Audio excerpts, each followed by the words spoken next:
हालात इतने खराब हो चुके हैं, अगर हम थोड़े से भी बिखर गए तो जैसे बटेंगे उसी हिसाब से कटेंगे। अभी इलेक्शन का रिजल्ट भी नहीं आया है, उससे पहले यहाँ पे हालात ऐसे हो गए हैं कि अभी 3 दिन पहले हकीम की एक लड़की का अपहरण करके 2 मुसलमान लड़कों ने उसके साथ बलात्कार किया और उसको सड़क पर फेंक के छोड़ गए। उससे 2 दिन पहले की बात है, मानपुर गांव के सिकंदर को जबरदस्ती धमकी दी गई कि अगर तुमने हमारा वोट नहीं दिया तो तेरे पेट्रोल पंप में आग लगा देंगे। जिस दिन ये जिहादी पर्चा भरने के लिए गया उस दिन इसने पाकिस्तान जिंदाबाद के नारे लगवाए। जब अभी इलेक्शन से पहले इनके हालात है तो आगे क्या होगा?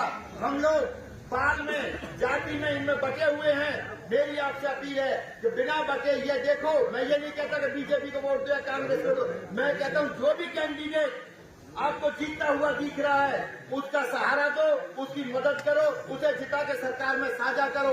नहीं तो वो दिन दूर नहीं जब ये सरेआम हमारी बहन बेटियों को उठाएंगे और हमारी नाक काटेंगे और मान सम्मान को ठेक पहुंचाएंगे। मैं आपको 5 गारंटी दे सकता हूं।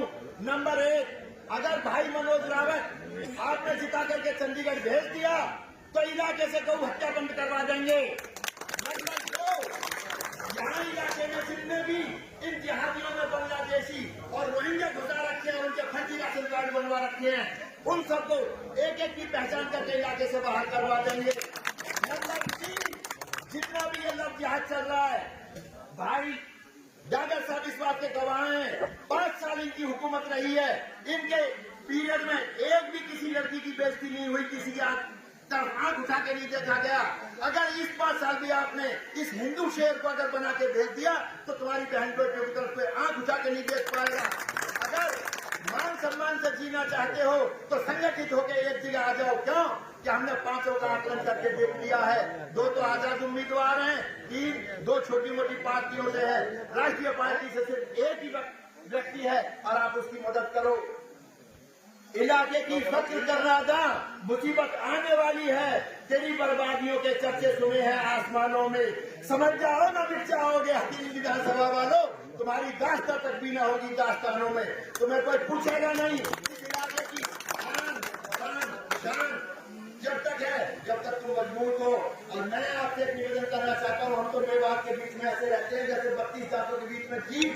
जब भी हम पे कोई मुसीबत आती है तो सरदारों हम आपकी तरफ देखते हैं, इस उम्मीद से आप हमारी मदद करोगे। अगर आप भी फूट के चलते हमसे अलग हो गए तो हमें कौन बचाएगा?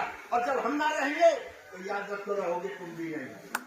जो मुसीबत तुम पे आने वाली है, इस मुसीबत को पहचानो, घरों से निकलो, वोट डालो और इन जिहादियों को उन्हीं की भाषा में जवाब दो।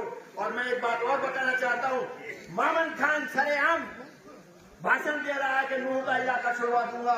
जिन लोगों ने नूह में यात्रा निकाली, अरे उनको समझाओ, वो वास्तव में इन काम को करके दिखा देंगे अगर वो जीत के पावरफुल हो गए। आप इनको इतना मत चढ़ाओ, इतना ऊंचा मत पहुंचाओ कि हमारी जान पे खेल जाए।